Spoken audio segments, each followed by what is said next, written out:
going to try and show you how you can start learning to air dribble.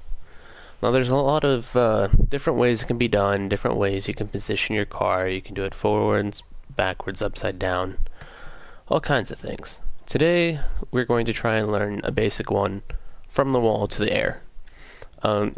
You can either go into free play, no that's not free play, sorry, training, free play, or training packs, that works too.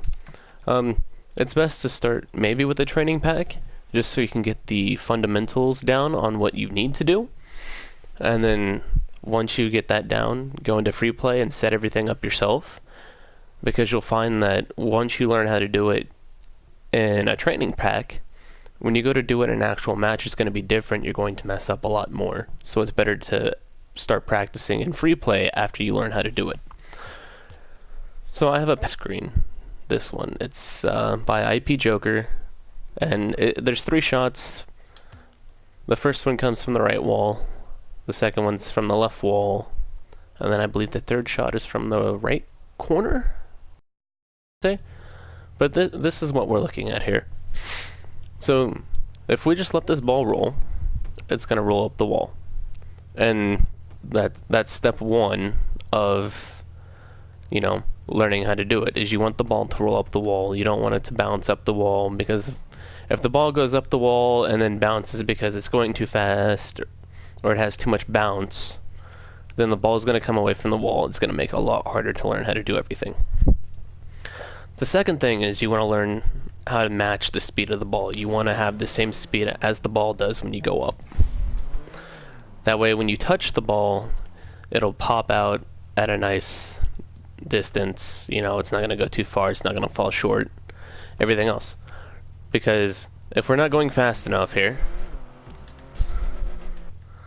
it's going to be a lot harder to get to. The ball's already in a bad position. Or if we go too fast, the ball gets launched up almost to the ceiling, in other cases to the ceiling, and that does not allow you to air dribble at all. So what you want to do is match the speed of the ball as it goes up, and then get the nose of your car under it. You don't want one of the corners of your car under it in any position. You want to go at a slight angle and get the entire front of your car underneath the ball. And then once you're in that position, you just single jump off the wall. Like this. See, now the ball is in a nice position to start an air dribble.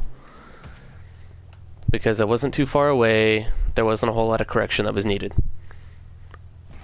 So, step 1 is just practicing matching your speed and getting this down. And then once you get this down, you know, make sure to learn to air roll your car so that it's facing flat. You don't want to try and dribble the ball with your car like this, because it's a lot more difficult. Especially when you're first trying to learn how to do it. And then once you finish that, you can start learning to touch the ball. And you want to try and touch on the bottom side of the ball. You don't want to touch the middle of the ball, because if you touch the middle of the ball or higher, it's going to push the ball down. And that's not something we want. We want to be able to keep the ball up in the air and drag it over our opponents. It will take some practice, but you can learn how to roll your car around and make sure you keep the ball above the opponents. You get good enough, you can, sorry, not good enough, better at it, and learn how to do it enough, you can start doing it from almost any position on the wall. You can even go faster with it. That's not a good example, but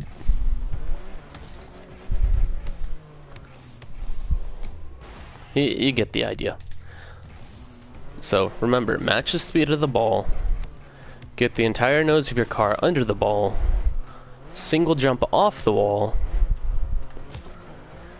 rotate your car, and then boost, and make sure to touch the bottom side of the ball. And that's pretty much it. Never try and touch the ball with the bottom of your car, because if you touch the ball with the bottom of your car, you're gonna fly away from the ball. It's not gonna be in your control. It's not gonna be good for anyone.